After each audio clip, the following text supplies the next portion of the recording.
നമസ്കാരം. കഴിഞ്ഞ കുറച്ചു കാലമായി രാജ്യവ്യാപകമായി നടക്കുന്ന തട്ടിപ്പാണ് ഡിജിറ്റൽ അറസ്റ്റ്. ഒട്ടേറെ വ്യക്തികൾ തട്ടിപ്പിനിരയാകുന്നു. ചിലർ ജാഗ്രതയോടെ ഇടപെടൽ നടത്തി തട്ടിപ്പിനിരയാകുന്നതിൽ നിന്ന് രക്ഷപ്പെടുന്നു. സാധാരണക്കാർ മുതൽ പ്രൊഫഷണൽസ് വരെയുള്ളവർ തട്ടിപ്പിനിരയായിട്ടുണ്ട്. തട്ടിപ്പ് സംഘത്തിൽ മലയാളി വിദ്യാർത്ഥികളുമുണ്ട് എന്നതാണ് ഏറെ ഞെട്ടിക്കുന്ന വസ്തുത.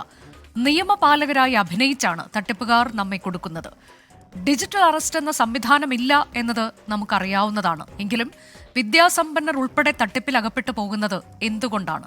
നമ്മൾ കൈക്കൊള്ളേണ്ട മുൻകരുതൽ എന്തൊക്കെ? CBI ഉൾപ്പെടെയുള്ള ഏജൻസികളുടെ പേര് ദുരുപയോഗം ചെയ്യുന്ന ഈ തട്ടിപ്പ് സംഘത്തെ വരുതിയിലാക്കാൻ എന്തുകൊണ്ട് പോലീസിന് കഴിയുന്നില്ല? ന്യൂസ് ഈവനിംഗ് ആരംഭിക്കുന്നു. എല്ലാ പ്രേക്ഷകർക്കും സ്വാഗതം.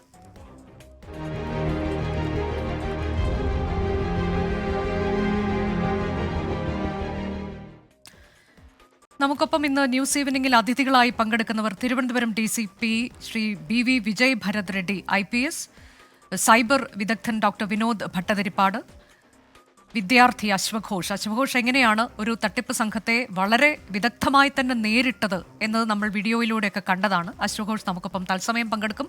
ഒപ്പം മാല പാർവതി ഈ തട്ടിപ്പ് സംഘത്തിന് ഇരയാകുന്നതിന് മുൻപ് സ്വയം രക്ഷപ്പെട്ട വ്യക്തിയാണ്. അങ്ങനെ നമ്മളുടെ ചർച്ച നമ്മൾ ആരംഭിക്കുകയാണ്. ആദ്യം ഡോക്ടർ വിനോദ് ഭട്ടതിരിപ്പാട്. ഇപ്പോൾ ഇത് കഴിഞ്ഞ കുറച്ച് കാലങ്ങളായി നമ്മൾ കേൾക്കുന്നതാണ്. അത് ഏറ്റവും വിശ്വസനീയമായ CBIയുടെയും പോലീസിൻ്റെയും ഒക്കെ പേര് പറഞ്ഞുകൊണ്ട്, അവരുടെ യൂണിഫോം അണിഞ്ഞുകൊണ്ട്, വേണമെങ്കിൽ ഒരു ഓഫീസ് സംവിധാനം വരെ ക്രമീകരിച്ചുകൊണ്ട് ഓഫീസിൽ ഇരുന്ന് സംസാരിക്കുന്നു എന്ന തരത്തിലേക്കൊക്കെയാണ് ഈ തട്ടിപ്പ് സംഘം പെരുമാറുന്നതും അവരുടെ പ്രവൃത്തികളൊക്കെ നടക്കുന്നതും അങ്ങനെ തന്നെയാണ്. അപ്പോൾ ഇതാർക്കും സംഭവിക്കാവുന്നതാണ്. ഇപ്പോൾ നമുക്കൊപ്പമൊക്കെയുള്ള നമ്മുടെ സഹപ്രവർത്തകർ പോലും പറയുന്നുണ്ട് അവർക്കും ഇങ്ങനെ കോൾ വരുന്നുണ്ട്. പക്ഷേ ഇത് നമ്മൾ നിരന്തരം ഈ വാർത്താമുറികളിലൊക്കെ ഇത് കൈകാര്യം ചെയ്യുകയും ഇത്തരം വാർത്തകൾ നൽകുകയും ഒക്കെ ചെയ്തുകൊണ്ട് ഒറ്റ നോട്ടത്തിൽ തന്നെ അത് മനസ്സിലാകുകയും ഇത് ഫേക്ക് ആണെന്ന് പറഞ്ഞ് അപ്പം തന്നെ കട്ട് ചെയ്ത് പോവുകയും ചെയ്ത സംഭവങ്ങൾ നമുക്കിടയിൽ ഉണ്ടാകുന്നുണ്ട്. നമ്മളുടെ സഹപ്രവർത്തകർ അത്തരം കാര്യങ്ങളൊക്കെ പറയുന്നുണ്ട്. പക്ഷേ ഇതെങ്ങനെയാണ് നമ്മളുടെ ഡേറ്റ ഇവർ കൈക്കലാക്കുന്നത് എന്നിടത്ത് നമുക്ക് വലിയ ആശങ്കയുണ്ട്. അതെങ്ങനെയാണ് സംഭവിക്കുന്നത് ഡോക്ടർ വിനോദ് ഭട്ടതിരിപ്പാട്?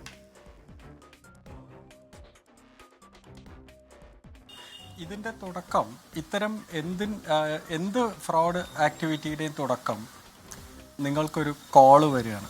പെട്ടെന്ന് ആ കോള് വന്നിട്ട് ഒന്നുകിൽ പറയും നിങ്ങൾ 1 പ്രസ് ചെയ്താൽ ഇത്ര, 2 പ്രസ് ചെയ്താൽ ഇത്ര എന്നൊക്കെ പറഞ്ഞിട്ട്, അപ്പം നിങ്ങൾ മലയാളം ഏതാണോ അതിനനുസരിച്ച് ഒരു നമ്പർ പ്രസ് ചെയ്യും.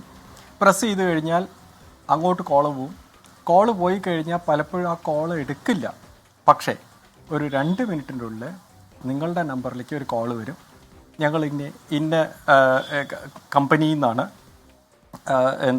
മിക്കവാറും കൊറിയർ കമ്പനിയുടെ പേര് പറഞ്ഞിട്ടായിരിക്കും, നിങ്ങൾ ബോംബെയിൽ നിന്ന് ഇന്നയിടത്തേക്ക് അയച്ചിട്ടുള്ള പാക്കറ്റിൽ ഇത്ര ഗ്രാം, ഇത്ര kilogram what ever it is, MDMA അങ്ങനെയുള്ള സാധനങ്ങളൊക്കെ ഉണ്ട്. അത് പിടിക്കപ്പെട്ടിരിക്കുന്നു. അല്ലെങ്കിൽ നിങ്ങൾ മറ്റെന്തെങ്കിലും കാര്യങ്ങൾ പറഞ്ഞിട്ട്, അല്ലെങ്കിൽ നിങ്ങൾ ഇത്ര എമൗണ്ട് എമൗണ്ടൊക്കെ പറഞ്ഞിട്ടായിരിക്കും. പക്ഷേ അവിടെ ആദ്യം നിങ്ങൾ അങ്ങനെ ഞാൻ പോയിട്ടില്ലല്ലോ, ഞാൻ ബോംബെയിലല്ലല്ലോ, ഞാൻ എറണാകുളത്താണല്ലോ എന്നൊക്കെ പറഞ്ഞ് ഒരു പക്ഷേ നിങ്ങൾ മറുപടി പറയുമായിരിക്കും. അപ്പോൾ പറയും നിങ്ങളുടെ ആധാർ നമ്പർ ഇന്നതല്ലേ എന്ന് ചോദിക്കും. അവിടെയാണ് ഇതിൻ്റെ തുടക്കം. നമ്മൾ ആധാർ എടുത്ത് നോക്കുമ്പോൾ നമ്മുടെ ആധാർ നമ്പർ അത് തന്നെയായിരിക്കും. അപ്പോൾ അപ്പോൾ പിന്നെ നിങ്ങൾ തന്നെയാണ്, നിങ്ങളുടെ പേരിൽ തന്നെയാണത് എന്ന് പറഞ്ഞിട്ടാണ് പിന്നെ അപ്പോഴേക്കും നമുക്ക് സ്ട്രെസ് ബിൽഡപ്പ് ചെയ്യാൻ തുടങ്ങും. ഇത് നമ്മൾ തന്നെയാണല്ലോ, ഇത് ആധാർ നമ്പർ എങ്ങനെ പോയി? അപ്പോൾ അവിടെ ആലോചിച്ചാൽ മതി ഒരു കാര്യം. നമ്മൾ ആധാർ ഒരുപാട് സ്ഥലത്ത് കൊടുക്കും. ഈ മിക്ക ആളുകളും ആധാർ കൊടുക്കുന്നത് എങ്ങനെയാണ്? ഒരു ആധാറിൻ്റെ ഒരു കോപ്പി വേണം എന്ന് പറഞ്ഞു കഴിഞ്ഞാൽ ആധാറിൻ്റെ ഒരു ഫോട്ടോസ്റ്റാറ്റ് കോപ്പി എടുത്ത് കൊടുക്കും, അല്ലെങ്കിൽ ഫോണിൽ ഒരു ഫോട്ടോ എടുത്തിട്ടോ സ്കാൻ ചെയ്തിട്ടോ അയച്ചു കൊടുക്കും. ആ അയച്ചു കൊടുക്കുന്ന സമയത്ത് ഇത് നമ്മൾ വല്ല ഹോട്ടൽ ബുക്കിങ്ങിനോ അല്ലെങ്കിൽ മറ്റെന്തെങ്കിലും ടിക്കറ്റ് ബുക്കിങ്ങിനോ ഒക്കെ ആയിരിക്കും ഇത് കൊടുക്കുന്നുണ്ടാവുക. അവിടെ ഈ ആധാറിൻ്റെ കോപ്പി മറ്റൊരാളുടെ കയ്യിലെത്തുകയാണ്. അവിടുത്തെ സ്റ്റാഫോ അല്ലെങ്കിൽ അവിടുത്തെ കമ്പ്യൂട്ടർ ഹാക്ക് ചെയ്തിട്ടോ, ആ ഹോട്ടലിലെ കമ്പ്യൂട്ടർ ഹാക്ക് ചെയ്തിട്ടോ, അല്ലെങ്കിൽ അവിടുത്തെ സ്റ്റാഫ് വഴിക്കോ ഇതിൻ്റെയൊക്കെ കോപ്പീസ് കളക്ട് ചെയ്യാനുള്ള ഒരു വലിയ ലോബി ഉണ്ട്. അപ്പോൾ ഇങ്ങനെ ആധാർ വെച്ചിട്ട് നമ്മുടെ ആധാറിൻ്റെ കോപ്പീസ് ഇന്ന് ഒരുപാട് സ്ഥലത്ത് എത്തിക്കഴിഞ്ഞു. അങ്ങനെ ആധാറിൻ്റെ കോപ്പി, ആ ആധാർ വെച്ചിട്ടാണ് നമ്മളെ അവർ കോൺടാക്ട് ചെയ്യണതും ഇങ്ങനെയൊക്കെ ചെയ്യണത്. അപ്പോൾ ഇങ്ങനെ വിശ്വസിപ്പിച്ച് ഇത് ഞങ്ങൾ എന്നിട്ട് ഈ കോള് ഞങ്ങൾ എന്താ ബോംബെയിലെ ഇന്ന പോലീസ് സ്റ്റേഷനിലേക്ക് ട്രാൻസ്ഫർ ചെയ്യാം, ബാക്കി അവർ സംസാരിക്കും, അല്ലെങ്കിൽ ഹൈദരാബാദിൽ ഇന്ന പോലീസ് സ്റ്റേഷനിലേക്ക് ട്രാൻസ്ഫർ ചെയ്യാം, അവർ സംസാരിക്കും എന്ന് പറയും. അങ്ങനെ ട്രാൻസ്ഫർ ചെയ്ത് കഴിഞ്ഞാൽ നിങ്ങൾ വീഡിയോ കോളിൽ വരണം എന്ന് പറയും. വീഡിയോ കോളിൽ വരും. അപ്പോൾ യൂണിഫോം ഇട്ട പോലീസുകാരായിരിക്കും മിക്കവാറും വരെ. ഞങ്ങൾ ഇന്ന സ്റ്റേഷനിലാണ്, ഹൈദരാബാദിലെ ഇന്ന സ്റ്റേഷനാണ്, ബോംബെയിലെ ഇന്ന സ്റ്റേഷനാണ് എന്ന് പറഞ്ഞിട്ട് പിന്നെ അവിടുന്ന് അങ്ങോട്ട് കാര്യങ്ങൾ, അല്ലെങ്കിൽ CBI ആണ്, അങ്ങനെയൊക്കെ പറഞ്ഞ് കാര്യങ്ങൾ മുമ്പോട്ട് നീങ്ങി വളരെ സിസ്റ്റമാറ്റിക് ആയിട്ട് നിങ്ങളൊരു കാര്യം ചെയ്യണം. ഇത് ആദ്യകാലത്ത് ഒരു 2 മാസം 3 മാസം മുമ്പേ ആയിരുന്നെങ്കിൽ കാര്യങ്ങൾ പോയിരുന്ന പോക്കല്ല ഇപ്പോൾ റീസെൻറ്റ്. ഞാൻ റീസെൻ്റ് ആയിട്ട് കാര്യങ്ങൾ പറയാം. റീസെൻ്റ് എന്ന് പറഞ്ഞു കഴിഞ്ഞാൽ അവർ നിങ്ങളെ ഉപദേശിക്കും. അവിടെ പോയി നിങ്ങളുടെ തൊട്ടടുത്ത പോലീസ് സ്റ്റേഷനിൽ പോയിട്ട് നിങ്ങൾ കംപ്ലയിൻറ്റ് ചെയ്യണം, ഈ കംപ്ലയിൻറ്റ് ഇന്ന പോലെ ചെയ്യണം, അല്ലെങ്കിൽ നിങ്ങൾ ബോംബെക്ക് വരണം, അല്ലെങ്കിൽ ഹൈദരാബാദിലേക്ക് വരണം, ഞങ്ങളുടെ സ്റ്റേഷനിൽ വരണം. ഒരു പക്ഷേ നിങ്ങളായിരിക്കില്ല, നിങ്ങളുടെ പിന്നെ ആധാർ നമ്പർ കോപ്പി ചെയ്തിട്ടായിരിക്കും, ദുരുപയോഗം ചെയ്തിട്ടായിരിക്കാം എന്നൊക്കെ പറഞ്ഞ് പിന്നെ അവിടുന്ന് അങ്ങോട്ട് നമ്മളെ ഉപദേശിക്കുന്ന തരത്തിൽ, പക്ഷേ നമ്മളെ കൂടുതൽ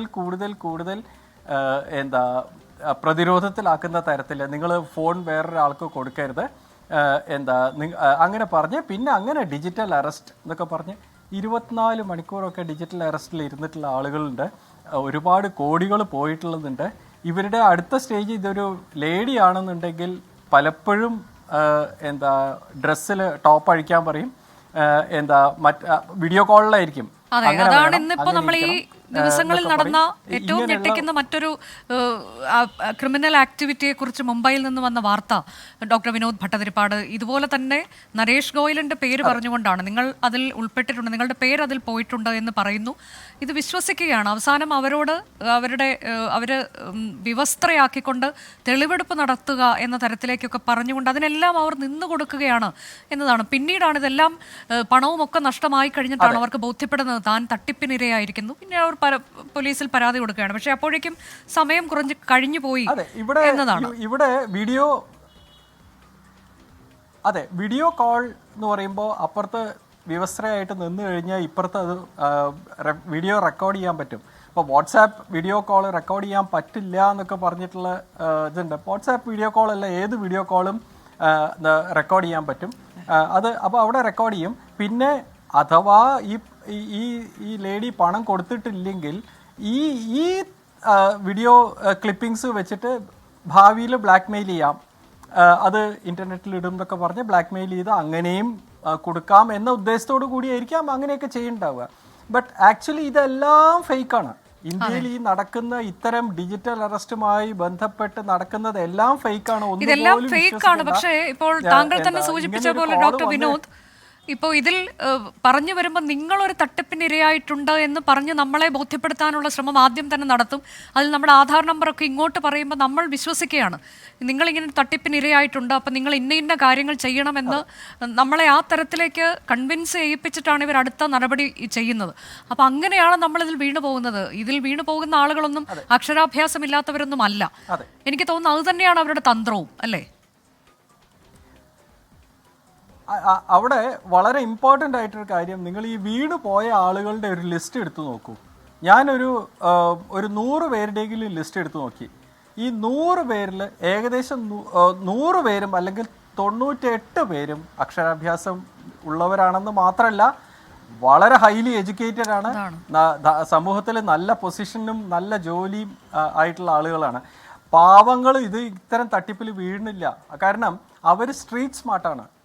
അവർ പാവങ്ങൾ സാധാരണക്കാരെന്ന് പറഞ്ഞാൽ അവർ സ്ട്രീറ്റ് സ്മാർട്ടാണ്. ഇത്തരം ഒരാൾ തട്ടിപ്പ് സംസാരം കൊണ്ട് വന്നു കഴിഞ്ഞാൽ അവർ പറയും അത് ഞങ്ങൾ നോക്കിക്കോളാം എന്ന് പറഞ്ഞിട്ട് അവർ ഫോൺ കട്ട് ചെയ്ത് അവരവരുടെ വഴിക്ക് പോകും. ഈ സ്ട്രീറ്റ് സ്മാർട്ട് അല്ലാത്ത ആളുകളാണ്, സ്ട്രീറ്റ് സ്മാർട്ട് ആണെന്ന് ധരിച്ച് നടക്കുന്ന എന്നാൽ സ്ട്രീറ്റ് സ്മാർട്ട് അല്ലാത്ത ആളുകളാണ് വീണു പോണത്. അതെ, നമുക്കൊപ്പം അങ്ങനെ ഒരു സ്മാർട്ട് ബോയ് വന്നിട്ടുണ്ട്, അശ്വഘോഷ്. നമ്മൾ ഇതിനോടകം തന്നെ ഒരുപാട് കണ്ടു കഴിഞ്ഞു. അശ്വഘോഷ് സൈന്ധവ് അല്ലേ, അങ്ങനെയാണ് പേര്. അപ്പോൾ അശ്വഘോഷ് എങ്ങനെയാണ് ഇവരെ നേരിട്ടത്? ആ വീഡിയോ നമ്മൾ ഇതിനു മുൻപ് കണ്ടിട്ടുള്ളതാണ്. അത് ഒരിക്കൽ കൂടി പ്രേക്ഷകർക്ക് വേണ്ടി ഇപ്പോൾ.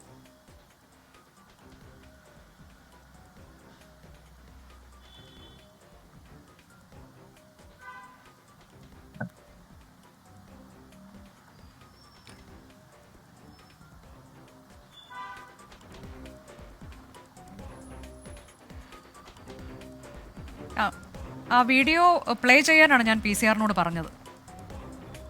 അശ്വഘോഷ്, ഇപ്പോൾ ഏതായാലും നമ്മളത് കഴിഞ്ഞ ദിവസങ്ങളിലെല്ലാം ഒരുപാട് കണ്ടതാണ്.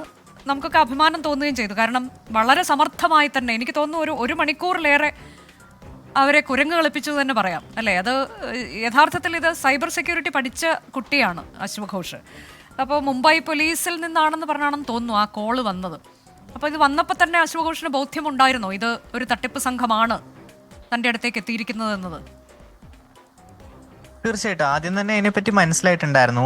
പിന്നെ ഈ ഒരു ഫീൽഡിൽ നിൽക്കുന്നതുകൊണ്ട് തന്നെ ഇങ്ങനെയുള്ള കോളുകളെ പറ്റിയും മറ്റുള്ള ഒരു ധാരണ ഉണ്ടായിരുന്നു. അതേപോലെ തന്നെ എനിക്ക് അച്ഛനാണ് ആദ്യം കോള് വരുന്നത്. ടെലികോം റെഗുലേറ്ററി അതോറിറ്റി ഓഫ് ഇന്ത്യയിൽ നിന്ന് പറഞ്ഞിട്ടായിരുന്നു ഈ കോള് വന്നത്. അപ്പം ആദ്യം തന്നെ ഒരു ധാരണ ഉണ്ടായിരുന്നതെന്ന് വെച്ച് കഴിഞ്ഞാൽ ഇങ്ങനെയുള്ള ഒരു സംവിധാനങ്ങളിൽ നിന്നും നമ്മളെ വിളിക്കുകയോ അല്ലെങ്കിൽ നമ്മളിതുപോലെ തെറ്റ് ചെയ്തിട്ടുണ്ടെന്ന് ഫോൺ മുഖേന ഒന്നും അറിയിക്കില്ല എന്നുള്ളത് തന്നെ ആദ്യമേ ഒരു ധാരണ ഉണ്ടായിരുന്നുകൊണ്ട് തന്നെ ആദ്യം തന്നെ ഇതൊരു തട്ടിപ്പാണെന്ന് മനസ്സിലായിട്ടുണ്ടായിരുന്നു. അപ്പം ഇവരെന്തായാലും ഇത്ര ആൾക്കാരെ പറ്റിക്കുന്നുണ്ട്. അപ്പം എന്താണ് ഇവരുടെ പ്രൊസീജിയേഴ്സ് എന്ന് അറിഞ്ഞാൽ കൊള്ളാം എന്നുണ്ടായിരുന്നുകൊണ്ട് തന്നെയാണ് അവർ ഏതുവരെ പോകും എന്നുള്ളത് അറിയാൻ വേണ്ടി അതിനുവേണ്ടി നിന്നു കൊടുത്തത്. അതെ, അപ്പോൾ ഇത് പിന്നീട് അത് മുംബൈ പോലീസിൽ നിന്നാണെന്നൊക്കെ പറഞ്ഞ് ആ തരത്തിലേക്കും സംസാരിക്കുന്നുണ്ടായിരുന്നു ആ ആള് അല്ലേ? അതെ അതെ, ഇതിപ്പോ ആദ്യം ഇപ്പൊ എനിക്ക് വന്ന call telecom regulatory authority of India എന്നാണ്. നിങ്ങളുടെ സിം ഉപയോഗിച്ച് വേറെ ഒട്ടനവധി ആക്ടിവിറ്റീസ് ചെയ്യുന്നുണ്ട്. അതായത് നിങ്ങളുടെ ID പ്രൂഫ് ഉപയോഗിച്ച് വേറൊരു സിം എടുത്തിട്ടുണ്ട്. അപ്പം അത് വെച്ചിട്ട് കുറെ അധികം ഇല്ലീഗൽ ആക്ടിവിറ്റീസ് ചെയ്യുന്നത് കൊണ്ടാണ് വിളിക്കുന്നതെന്ന് പറഞ്ഞിട്ടാണ് വിളിച്ചത്. അത് കഴിഞ്ഞ് അവർ തന്നെ പറയുന്നു ഇത് ഞങ്ങൾ സൈബർ ക്രൈമിലേക്ക് ട്രാൻസ്ഫർ ചെയ്യാമെന്ന് പറഞ്ഞ് അവർ തന്നെ ട്രാൻസ്ഫർ ചെയ്യുന്നു. ഇപ്പോൾ സൈബർ ക്രൈമിലൊരു ഉദ്യോഗസ്ഥനാണെന്ന് പറഞ്ഞ ഒരാൾ ഫോൺ എടുക്കുന്നു. എന്നിട്ട് എല്ലാം നോക്കിയതിന് ശേഷം നിങ്ങളുടെ മൊഴി സാറ് പറഞ്ഞ പോലെ തന്നെ നിങ്ങളുടെ മൊഴി രേഖപ്പെടുത്താൻ വേണ്ടി നിങ്ങൾ 2 മണിക്കൂറിനുള്ളിൽ മുംബൈ സ്റ്റേഷനിലെത്തണം, അല്ലാന്നുണ്ടെങ്കിൽ നിങ്ങൾ ഓൺലൈനിൽ വരണം എന്ന് പറയുന്നു. അപ്പോൾ അങ്ങനെ ഓൺലൈനിൽ വന്ന് കഴിഞ്ഞതിന് ശേഷം എൻ്റെ അടുത്ത് എൻ്റെ ID കാർഡ് ഡീറ്റെയിൽസ് എൻ്റെ പേരോ മറ്റ് യാതൊന്നും തന്നെ അവരുടെ കയ്യിൽ ഇല്ലായിരുന്നു. അപ്പം ഞാൻ നോക്കിയത് വെച്ചിട്ട് ഏകദേശം ഒട്ടനവധി ആൾക്കാർക്കും വരുന്ന കോൾ ഇവർ റാൻഡം ആയിട്ട് മൊബൈൽ നമ്പറിലേക്ക് വിളിക്കുന്നതാണ്. ഈ ID പ്രൂഫുകൾ ലഭിച്ച് വിളിക്കുന്ന കോളുകൾ വളരെയധികം കുറവാണ്. അപ്പം ഇങ്ങനെ വിളിക്കുമ്പോൾ തന്നെ ഇവർ നമ്മുടെ അടുത്ത് തന്നെ നമ്മൾ പോലും അറിയാതെ ചോദിച്ച് നമ്മുടെ പേരും നമ്മുടെ മറ്റ് ഡീറ്റെയിൽസ് എല്ലാം ഇവർ ചോദിച്ച് മനസ്സിലാക്കിയതിന് ശേഷമാണ് ഇവർ ആ ഒരു രീതിയിലേക്കുള്ള ഒരു സംഭാഷണത്തിലേക്ക് പോകുന്നത്. ഇപ്പം എന്നെ ഓൺലൈനിൽ വിളിച്ചത് ശേഷവും നേരത്തെ ഈ പറഞ്ഞ പോലെ നരേഷ് ഗോയലിന്റെ കേസിൽ നിങ്ങളും ഉൾപ്പെട്ടിട്ടുണ്ട്, അതേപോലെ 24ഓളം പെൻഡിങ് ക്രിമിനൽ കേസുകൾ നിങ്ങൾക്കെതിരെ ഉണ്ട് എന്ന് പറഞ്ഞിട്ടാണ് എന്നെ നിങ്ങൾ ഡിജിറ്റൽ അറസ്റ്റിലാണ് എന്നും പറഞ്ഞ് വെച്ചിരുന്നത്. അപ്പോൾ അത് കഴിഞ്ഞിട്ട് പിന്നീട് ഇത് വളരെ സമർത്ഥമായി തന്നെയാണ് നേരിട്ടത്. ഒരു തരത്തിലൊരു പരിഭ്രമമോ ഒന്നും കാണിക്കാതെ തന്നെയാണ് അശ്വഘോഷ് നേരിട്ടത്. അതിൽ ചില വാചകങ്ങളൊക്കെ പഞ്ച് ഡയലോഗായി മാറുകയും ചെയ്തിട്ടുണ്ട്. ഇത് കേരളമാണ് അല്ലേ? എന്താ പറഞ്ഞ ഒന്നുകൂടെ ഒന്ന് ആവർത്തിക്കാമോ? അതെ അതെ, കാര്യം അവരെ സംബന്ധിച്ച് അവർ എങ്ങനെയെങ്കിലും നമ്മളെ പറഞ്ഞ് സാറ് പറഞ്ഞ പോലെ അവർ മാക്സിമം നമ്മളെ പറഞ്ഞ് അവർ നമ്മുടെ ഭാഗത്താണ് നിൽക്കുന്നത്, നമ്മളെ പറഞ്ഞ് കൺവിൻസ് ചെയ്യാൻ വേണ്ടി നോക്കും. ഇനി ഇങ്ങനെയുള്ളതിലൊന്നും അകപ്പെടാതിരിക്കാൻ ശ്രദ്ധിക്കണം, ID പ്രൂഫ് കൊടുക്കുമ്പോൾ സൂക്ഷിക്കണം എന്നുള്ള കുറേ അധികം കാര്യങ്ങളൊക്കെ അവർ പറയുന്നുണ്ട് അതിൽ. അപ്പം മാക്സിമം അങ്ങനെ പറഞ്ഞ് നമ്മുടെ ഭാഗത്താണ് അവർ നിൽക്കുന്നത് നമ്മളെ കൊണ്ട് ബോധ്യപ്പെടുത്തിച്ചതിന് ശേഷമാണ് അവർ ഏറ്റവും അവസാനം പൈസ ചോദിക്കുന്നതും മറ്റേലേക്കും ഒക്കെ പോകുന്നത്.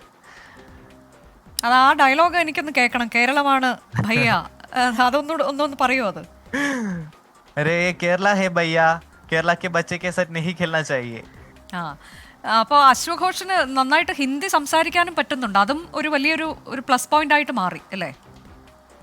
അതെ, അത് മാത്രമല്ല, പക്ഷെ ഇപ്പം ഈ ഇടയ്ക്ക് തന്നെ ഇപ്പൊ ഒരു സംഭവം പറഞ്ഞിരുന്നല്ലോ, മലയാളികൾ ഉൾപ്പെടെ ഈ ഒരു സംഘത്തിൽ ഉൾപ്പെട്ടിട്ടുണ്ട്. അപ്പം അതുകൊണ്ട് തന്നെ ഇപ്പം നമ്മളിപ്പം ഒരു മലയാളിയാണ് സംസാരിക്കുന്നതെന്ന് അവർ അറിയുകയാണെന്നുണ്ടെങ്കിൽ അവർ അതിന് വേണ്ടിയുള്ള സജ്ജീകരണങ്ങളെല്ലാം തന്നെ അവരോട് ഒരുക്കി വെച്ചിട്ടുണ്ട്. ഒരിക്കലും ഇതൊരു തട്ടിപ്പാണെന്ന് മനസ്സിലാകാൻ പാടില്ല എന്നുള്ളൊരു രീതിയിലുള്ള എല്ലാ സജ്ജീകരണങ്ങളും അവർ എടുത്ത് ആണ് നിൽക്കുന്നത്. ഇതൊരു സൈബർ സെക്യൂരിറ്റി കോഴ്സ് പഠിക്കുന്ന ഒരു ആളുടെ അടുത്തേക്കാണ് അവർ എത്തിപ്പോയത്. അത് അവർക്ക് അവിടെ തെറ്റുപറ്റി. അതാണ്, അതിപ്പം ഞാനീ പറഞ്ഞ പോലെ തന്നെ ഇവർക്ക് നമ്മുടെ യാതൊരു വിധത്തിലുള്ള ഡീറ്റെയിൽസ് ഇവരുടെ പക്കലില്ല.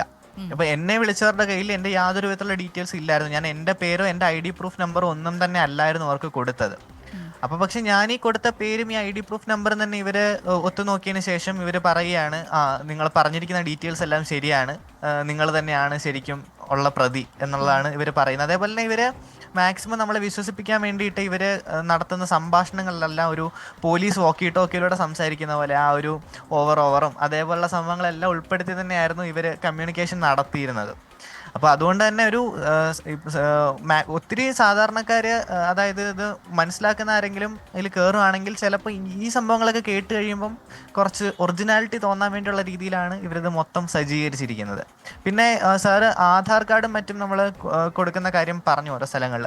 അപ്പം ആക്ച്വലി നമുക്ക് ചെയ്യാൻ പറ്റുന്ന ഒരു കാര്യം എന്ന് വെച്ച് കഴിഞ്ഞാൽ ഇപ്പം സർക്കാർ പോലും പറയുന്നൊരു കാര്യമുണ്ട്, നമ്മുടെ ആധാർ നമ്പർ മൊത്തത്തോടെ ഉള്ളത് നമ്മൾ ഒരിടത്തും ഹാജരാക്കേണ്ട ആവശ്യമില്ല. ഇപ്പോൾ എന്ത് ഡോക്യുമെന്റ്സ് ചോദിച്ചു കഴിഞ്ഞാലും മാസ്ക്ഡ് ആധാർ ഇപ്പം നമുക്ക് ഡൗൺലോഡ് ചെയ്യാനും ഏത് സ്ഥലങ്ങളിൽ കൊടുക്കാനും ഉള്ളൊരു ഓപ്ഷൻ ഉണ്ട്.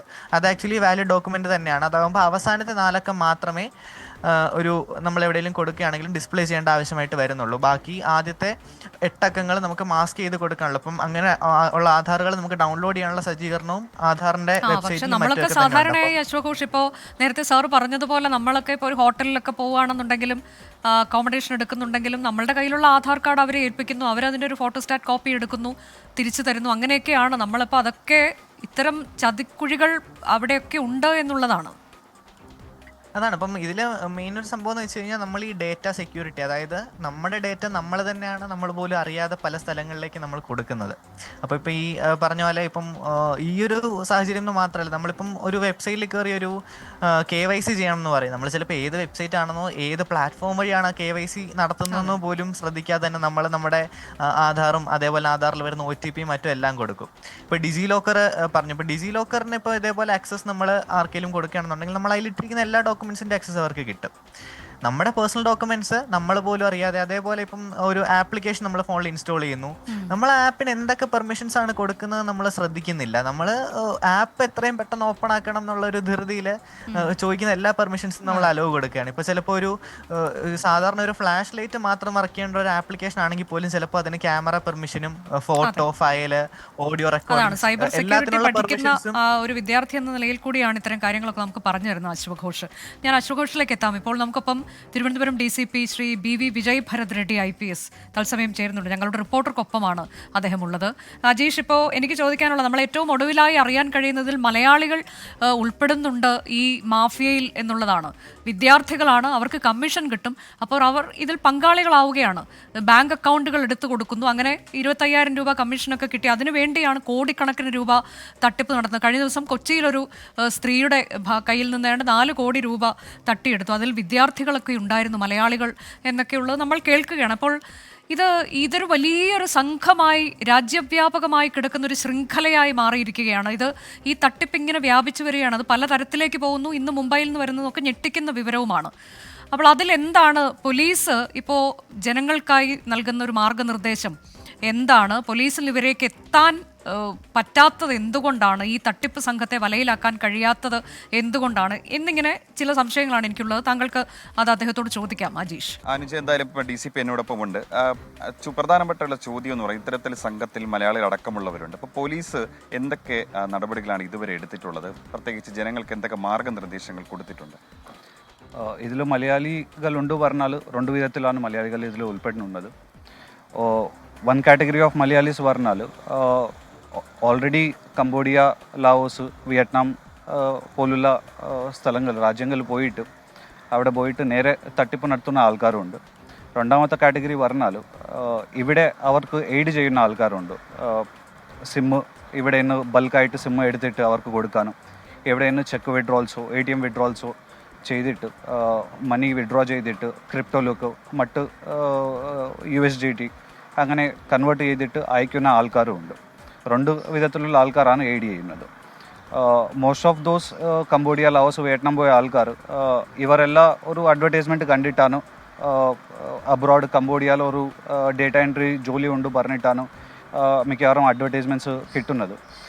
അതവർ ക്ലിക്ക് ചെയ്തിട്ട് ഒരു ഏജൻറ്റ് ബന്ധപ്പെട്ടിട്ട് അവർ വിസ എല്ലാം അവർ തന്നെ അയച്ചു കൊടുക്കും.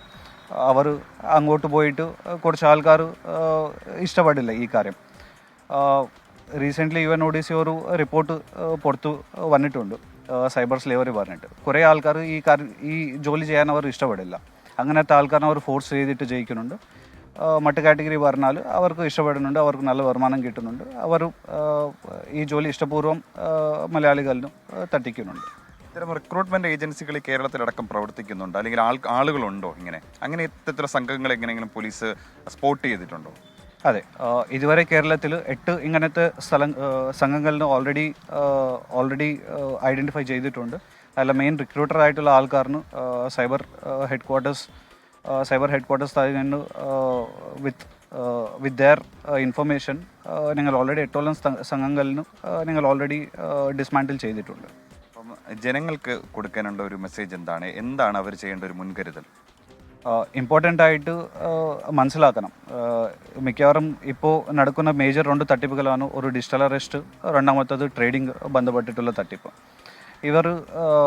ഇവർ ചെയ്യുന്ന കുറേ ഒരു ഫ്ലാഗ്സ് നമുക്ക് കാണും. ഇവർ ഫിയർ ക്രിയേറ്റ് ചെയ്യും, ഇൻറ്റിമിഡേഷൻ ചെയ്യും. പക്ഷേ നിങ്ങൾ വളരെ കൂളായിട്ട് കാര്യങ്ങൾ മനസ്സിലാക്കണം.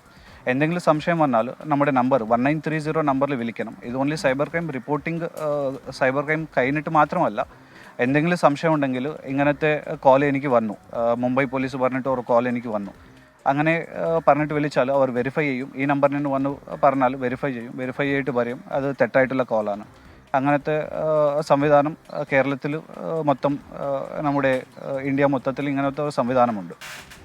Thank you very much. ശരി, അപ്പോൾ DCP ആണ് നമ്മൾ digital. Thank you doctor Vinod Bhattathiripad. ഇപ്പോൾ അദ്ദേഹം പറഞ്ഞത്, പക്ഷെ അപ്പോഴും നമുക്കറിയാം ഈ മൊബൈൽ ഫോണൊന്നും ഓഫ് ചെയ്യരുത് എന്നൊക്കെ പറഞ്ഞ് മണിക്കൂറുകളോളം ഒരു തരം വിർച്വൽ കസ്റ്റഡി തന്നെയാണ്. അങ്ങനെ ആക്കി വെച്ചിട്ടാണല്ലോ ഇത്തരം ആളുകൾ ഇതിൽ ഇരയോട് സംസാരിക്കുന്നത്. അപ്പോൾ ഇതിൽ നമ്മൾ എന്താണ് ചെയ്യേണ്ടത്? പണവുമായി ബന്ധപ്പെട്ട തട്ടിപ്പ് നടക്കുന്നു എന്നറിയുമ്പോൾ ആദ്യം തന്നെ നമ്മൾ അടുത്ത ഘട്ടം എന്ന തരത്തിലേക്ക് ചെയ്യേണ്ടത് എന്താണ്? ബാങ്കിൽ വിളിച്ച് പറയുകയും ഫ്രീസ് ചെയ്യുക അക്കൗണ്ട്, ഇങ്ങനെയൊക്കെയുള്ള ചില കാര്യങ്ങളുണ്ടല്ലോ. വളരെ ചുരുക്കി. ഓക്കെ, ഇതിൽ 2-3 പോയിന്റ്സ് പറയാം. ഇതിൽ രക്ഷപ്പെട്ട ആളുകളെ ഒരുപാട് പേരെ ഞാൻ അവരോട് കാര്യങ്ങൾ ചോദിച്ചിട്ടുണ്ട്. നിങ്ങൾ എങ്ങനെയാണ് രക്ഷപ്പെട്ടത് എന്ന് പറഞ്ഞ ഒരു അനുഭവം ഇപ്പം തന്നെ കേട്ടു. അത് പക്ഷേ സൈബർ സെക്യൂരിറ്റി പഠിച്ച ഒരാളാണ്. പഠിക്കാത്ത ആളുകളായിട്ടാണ് ഞാൻ സംസാരിച്ചിട്ടുള്ളത്. അവരൊക്കെ തന്നെ പറഞ്ഞിട്ടുള്ളത്, ഇങ്ങനെ ഒരു കോൾ വന്നു കഴിഞ്ഞാൽ ഉടൻ അവർക്ക് ആദ്യം അതൊരു തട്ടിപ്പാണോ എന്ന് സംശയം തോന്നുന്നത് തന്നെ കുറച്ച് നേരം കഴിഞ്ഞിട്ടാണ്. പക്ഷേ ആക്ച്വലി ആ സംശയം തോന്നുന്നതിന് മുമ്പ് തന്നെ ഇങ്ങനെ ഒരു കോള് വന്നു കഴിഞ്ഞാൽ, ഞങ്ങൾ ഇങ്ങനെ ബോംബെ പോലീസ് എന്നാണ് ഇതാണെന്ന് പറഞ്ഞ് കോള് വന്നു കഴിഞ്ഞാൽ തന്നെ ആ സ്റ്റേജിൽ വെച്ചിട്ട് ഇത് തട്ടിപ്പാണോ അല്ലേ എന്ന് നോക്കാതെ ആ കോള് കട്ട് ചെയ്തിട്ട് മൊബൈൽ ഫോൺ ഓഫ് ചെയ്തിരുന്ന ആളുകളാണ് ഏറ്റവും സ്മാർട്ടായിട്ട് ഇതിൽ രക്ഷപ്പെട്ടു പോണത്. പിന്നെ രണ്ടാമതൊരു ഗ്രൂപ്പ് ആളുകൾ രക്ഷപ്പെട്ടു പോണത്, നിങ്ങൾക്ക് ഒരു കോള് വരും. കോള് വന്നു കഴിഞ്ഞാൽ അതിൽ ഓട്ടോ റെക്കോർഡിങ് കേൾക്കാം. 1 പ്രസ് ചെയ്താൽ ഇന്നത്, 2 പ്രസ് ചെയ്താൽ ഇന്നത്, ഞങ്ങളിങ്ങനെ ഫെഡെക്സ് എന്നാണ് അല്ലെങ്കിൽ മറ്റേ ഇതെന്നാണെന്നൊക്കെ പറഞ്ഞിട്ട് അവിടെ വെച്ചിട്ട് ആ കോള് കട്ട് ചെയ്തിട്ടുള്ള ആളുകളാണ് രണ്ടാമത്തെ കേസ്. മൂന്നാമത് ഇത് രക്ഷപ്പെട്ട ആളുകൾ എന്ന് പറഞ്ഞു കഴിഞ്ഞാൽ, ഇത് അവർ കോള് വരും, ഈ കോള് കണ്ടിന്യൂ ചെയ്യും, കുറച്ച് അങ്ങോട്ട് ഓരോ കാര്യങ്ങൾ സംസാരിച്ച് നമ്മളെ തന്നെ സഹായിക്കണ തരത്തിലൊക്കെ ഓരോ കാര്യങ്ങളൊക്കെ സംസാരിച്ച് ഒരു സ്റ്റേജിൽ എത്തിക്കഴിഞ്ഞാൽ ഈ പോലീസ് സ്റ്റേഷനിലേക്ക് ട്രാൻസ്ഫർ ചെയ്തതിന് ശേഷം അവർ വീഡിയോയിൽ വരുമ്പോൾ ഇവരുടെ മനസ്സിലുള്ള പോലീസുകാര്, പോലീസ് യൂണിഫോം, പോലീസ് സ്റ്റേഷൻ അങ്ങനെയൊന്നും ആയിരിക്കില്ല അതിൻ്റെ ബാക്ക്ഗ്രൗണ്ടിൽ കാണാം. അപ്പം സംശയം തോന്നുമ്പോൾ തന്നെ അങ്ങനെ കട്ട് ചെയ്ത ആളുകളുണ്ട്. പിന്നെ നാലാമത് ഇത് കട്ട് ചെയ്ത് മറ്റൊരു ഗ്രൂപ്പ് ആളുകളുണ്ട്. അവരെന്ന് പറഞ്ഞാൽ ഇങ്ങനെ കോള് വന്നു കഴിഞ്ഞാൽ നിങ്ങൾ കോള് മറ്റുള്ളവർക്ക് കൊടുക്കരുത്, നിങ്ങൾ ഇരിക്കുന്നിടത്ത് നിന്ന് ഇളകരുത്, റൂമിൽ ഇളകരുത് എന്നൊക്കെ പറയുമ്പോൾ ഇവരെന്ത് ചെയ്യുമെന്ന് വെച്ചാൽ അവരുടെ ലൈഫിൽ സ്ഥിരമായിട്ടുള്ള ഒരു കാര്യമായിരിക്കും. ഇങ്ങനെ കോള് വന്നു കഴിഞ്ഞാൽ കോള് ബ്രദറിന് കൊടുക്കുക അല്ലെങ്കിൽ ഹസ്ബൻഡിന് കൊടുക്കുക. അങ്ങനെയുള്ള ഒരു സ്ഥിരമായിട്ടുള്ള ഒരു സിസ്റ്റം ഒരു പക്ഷേ പല വീടുകളിലും ഉണ്ടായിന്ന് വരും. അപ്പോൾ അവർ പെട്ടെന്ന് സംസാരിക്കുന്നതിൻ്റെ ഇടയിൽ ഹസ്ബൻഡിനെ വിളിച്ചു വരുത്തുക, അല്ലെങ്കിൽ വൈഫിനെ വിളിച്ചു വരുത്തുക, അല്ലെങ്കിൽ ബ്രദറിനെ വിളിച്ചു വരുത്തുക, അല്ലെങ്കിൽ അച്ഛനെ വിളിച്ചു വരുത്തുക. ഇങ്ങനെ എന്തെങ്കിലും ഒരു സിസ്റ്റം ഫോളോ ചെയ്യുന്ന ആളുകൾ, ഇങ്ങനെ മറ്റൊരാൾ അടുത്ത് ഉണ്ട്, അവരുടെയും കൂടി സഹായത്തോടു കൂടിയാണ് ഇയാൾ ആൻസർ ചെയ്യണതെന്ന് പറഞ്ഞാൽ ആ കോള് പെട്ടെന്ന് നിൽക്കും. പിന്നെ അഞ്ചാമത് ഇത് രക്ഷപ്പെട്ട മറ്റൊരു ടീമുണ്ട്. അതായത് ഇവർക്ക് ഇപ്പോൾ നിങ്ങളോട് ഒരു കോള് വന്നു, ആ കോള് നിങ്ങൾ എടുത്തു, എന്നിട്ട് പറയാം 1 പ്രസ് ചെയ്താൽ ഇന്നത്, 2 പ്രസ് ചെയ്താൽ ഇന്നത് എന്നൊക്കെ പറഞ്ഞിട്ട് അപ്പോൾ നിങ്ങൾ ഒരു നമ്പർ പ്രസ് ചെയ്യും. ഇത് പ്രസ് ചെയ്ത് കഴിഞ്ഞാൽ കോൾ അങ്ങോട്ട് പോകും. അങ്ങോട്ട് പോയി കഴിഞ്ഞാൽ പലപ്പോഴും ശരി. ആ കോള് എടുക്കില്ല ആരും. അത് കഴിഞ്ഞാൽ ഒരു 2 മിനിറ്റ് കഴിഞ്ഞാൽ ആ നമ്പറിൽ നിന്ന് നിങ്ങൾക്ക് തിരിച്ചൊരു കോൾ കിട്ടും. അതെന്താണ് അതിൻ്റെ ടെക്നിക്ക് എന്ന് വെച്ച് കഴിഞ്ഞാൽ, നിങ്ങൾ അങ്ങോട്ട് വിളിക്കണത് സാധാരണ ടെലിഫോണിൽ കൂടി. അപ്പം മൊബൈലിൽ നിങ്ങൾ സാധാരണ നിങ്ങളിപ്പോൾ എന്നെ വിളിച്ചിട്ടുണ്ടെങ്കിൽ മൊബൈലിൽ സാധാരണ കോളാണ് അത്. പക്ഷേ അതേ നമ്പറിന് വെബ് കോളായിരിക്കും വരിക. അതായത് അത് അങ്ങനെ ചെയ്യാൻ വകുപ്പുണ്ട്. നമ്മൾക്ക് സ്ക്രീനിൽ സെയിം നമ്പർ ആയിരിക്കും കാണുക, പക്ഷെ അത് അവർക്ക് വെബ് കോൾ ആയിരിക്കും. അത് പക്ഷെ അങ്ങോട്ട് വിളിക്കുമ്പോൾ പറ്റില്ല, അവർക്ക് ഇങ്ങോട്ട് വിളിക്കുമ്പോൾ അങ്ങനെ ചെയ്യാൻ പറ്റും.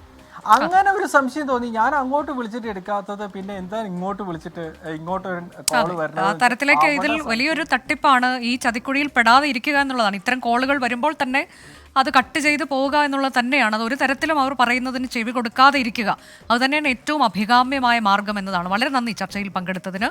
ന്യൂസ് ഈവനിംഗ് അവസാനിക്കുകയാണ്.